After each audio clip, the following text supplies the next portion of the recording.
Olá, boa tarde. É sempre um orgulho contar com a sua audiência aqui na TV Assembleia, dentro do quadro Sala de Entrevista. E hoje nós vamos falar sobre a educação do Estado do Maranhão.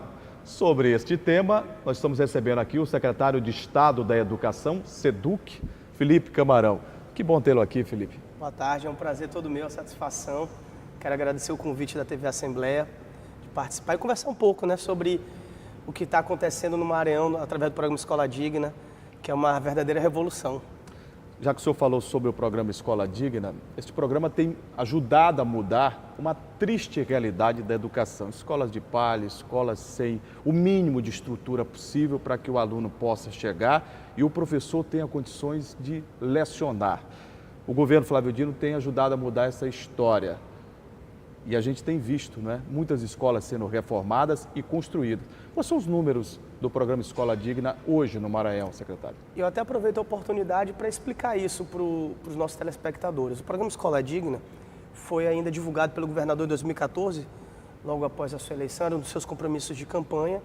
E em janeiro de 2015 foi lançado, foi o seu primeiro ato como governador, foi lançar o programa Escola Digna. Começou inicialmente com a ideia de substituir todas as escolas de taipa por escolas de alvenaria, escolas municipais. Era uma ajuda em regime de colaboração com as prefeituras, com os municípios. Que não era responsabilidade do Estado, Que não era responsabilidade do Estado, era uma atitude solidária do governo do Estado. Ao longo do mandato, como em qualquer gestão, seja ela privada, seja ela pública, o planejamento é sempre reavaliado, estudado, revisto e aprimorado. E assim fizemos com o programa Escola Digna. Ele foi sendo aprimorado, alargado ao longo dos anos, ao longo desses 3 anos e meio de mandato.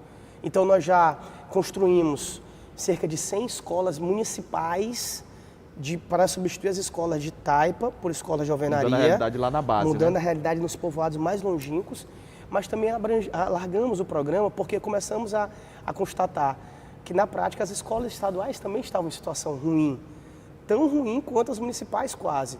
As escolas estavam com o teto caindo, estavam assim numa situação muito degradante.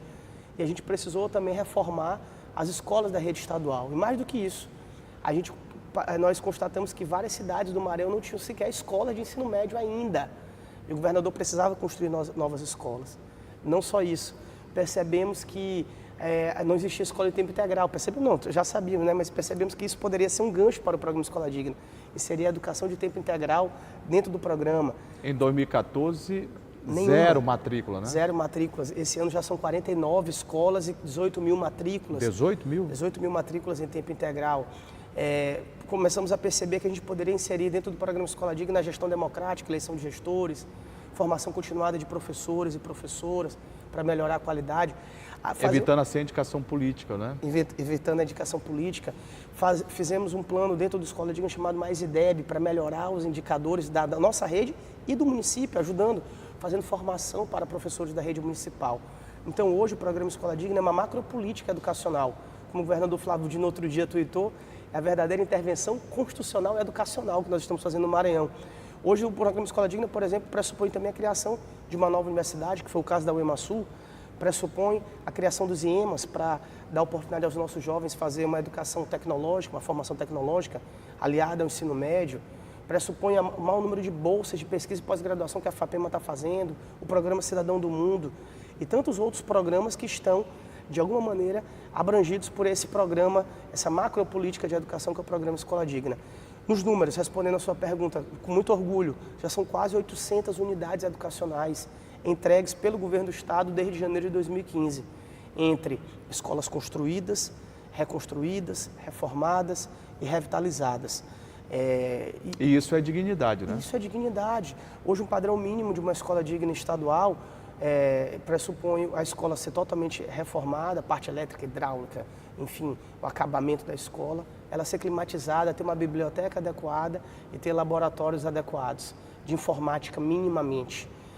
Nós pretendemos, inclusive, expandir o programa Escola Digna, caso o governador seja reeleito, para que a gente possa aprimorar o programa, reformar as demais escolas que ficaram faltando, evidentemente, e partir para algo mais assim do século XXI, porque a gente está falando aqui de uma agenda de 3 ou 4 séculos passados, de ter escola, de ter uma biblioteca, de ter um laboratório de informática, e agora a gente quer colocar outros laboratórios nas escolas, fazer quadras cobertas nas escolas. Secretário, quando se fala em macropolítica educacional, é claro que perpassa por uma valorização de quem tem o objetivo, né, e o desafio de educar. Eu me refiro aos professores. E hoje, o Estado do Maranhão paga o melhor salário para os professores. De 40 horas, mais de 5 mil reais, de 20 horas, 2.800 mais alguma coisa em termos de salário.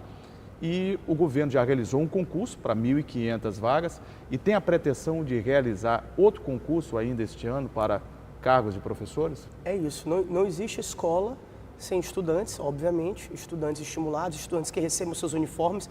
Dentro do programa Escola Digna, nós entregamos uniformes pela primeira vez na história do Maranhão. Não existe escola sem os servidores, os funcionários da escola. E, obviamente, não existe escola sem educadores e educadoras, professores como eu, como o governador Flávio Dino, que somos professores também. Não existe. E sem professores valorizados, estimulados, com autoestima elevada. A parte da infraestrutura é importante para isso, eleva a autoestima de estudantes e professores, mas a parte salarial também é. A parte da formação é muito importante, a parte salarial também o é. Aqui no Maranhão, com muito orgulho, a gente paga para o professor de 20 horas, inicialmente, só com licenciatura, 2.800 e alguma coisa de salário. É mais do que o piso nacional para o professor de 40 horas, que é de 2.400, e mais do que o estado de São Paulo, por exemplo, paga para o professor de 40 horas, que é R$ 2.500. A maior cidade da América Latina. Que é o maior estado, né, do nosso país. E o governador Flávio Dino, este ano, concedeu 6,81% de reajuste para todos os professores da rede, um único governador do Brasil que fez isso, para alguns retroativo a janeiro. E no momento de crise, né? O país atravessa um momento, né, de dificuldade, né? Um momento de dificuldade absurdo. O único governador que conseguiu fazer isso, pagar reajuste, continuou os investimentos de construção e reforma de escolas, está lançando agora o plano Mais Alimentação, que a gente vai reforçar a merenda escolar dos nossos estudantes. Enfim, ajuda os municípios no transporte escolar. É algo assim que é realmente fantástico, porque mostra a prioridade que o governador Flávio Dino tem com a educação no momento de crise terrível. Utiliza os recursos que são poucos, é verdade, para todo o Brasil, não apenas para o Maranhão, com a prioridade de ser aplicado na educação. Sobre a evasão escolar, eu recebi a informação, inclusive, que em 2017, de acordo com o MEC, o Maranhão cresceu, melhorou essa situação da evasão, que chegou a 20%. E hoje, qual é a realidade? Hoje, graças a Deus, nós tivemos esses dados do MEC, recebemos também com muita alegria, o menor número de evasão da história do Maranhão, 7% apenas de evasão. 7%, né? Maior número de aprovação, menor número de reprovações da história do Maranhão. Isso tudo nos indica que será o maior IDEB da história do Maranhão, o maior crescimento da história do IDEB do Maranhão. E pela primeira vez o Maranhão deve alcançar a meta MEC. O Maranhão nunca conseguiu alcançar a meta desde que esse indicador foi lançado, o IDEB. Isso é graças ao esforço, obviamente, dos nossos professores e professoras, dos nossos estudantes. Nós temos feito formação com os professores, temos feito aulões, revisões, simulados para os nossos estudantes. Isso tudo tem ajudado no desempenho deles.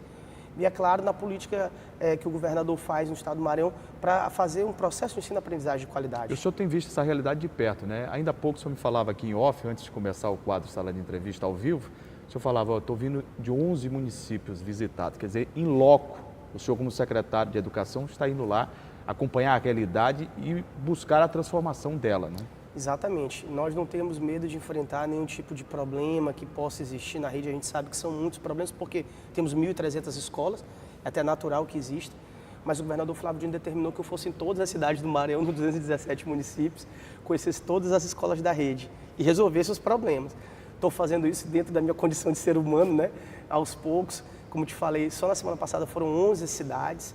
Esta semana já estou programado para ir em 5 no mínimo. E todas as semanas eu também te falei, né, que a gente inaugura 3, 4, 5, 6 escolas por semana. E eu faço questão de sempre que eu posso, eu vou nas inaugurações, não apenas por uma questão de ordem política, não, mas é porque para seguir essa determinação é muito mais fácil eu tomar uma decisão política gerencial quando eu conheço a realidade. Quando eu sei a necessidade daquela escola que não tem água, que está passando calor, que está faltando professor. Eu converso com os estudantes, converso com os professores e conheço a realidade e é mais fácil de resolver. Secretário, com essa transformação que vem acontecendo na educação, o IDEB está prestes a ser divulgado pelo Ministério da Educação. Nós chegamos em 2013 a 2,8. Atingimos em 2015 3,1. Qual é a expectativa agora do IDEB? Acreditamos fortemente, veementemente, que o IDEB do Maranhão esse ano chegue a 3,6. Como eu disse, vai ser a primeira vez que a meta MEC será alcançada para o estado do Maranhão. Vai ser o maior crescimento da história e a maior nota da história do Maranhão, se Deus quiser. Secretário Felipe Camarão, muito obrigado por ter vindo aqui ao quadro Sala de Entrevistas, ao vivo, do portal da Assembleia. Foi um prazer conversar com o senhor sobre a educação do estado do Maranhão. Eu que agradeço, me coloco à disposição. Falar sobre a política pública tão importante que é a da educação é sempre uma honra e uma alegria. Muito obrigado.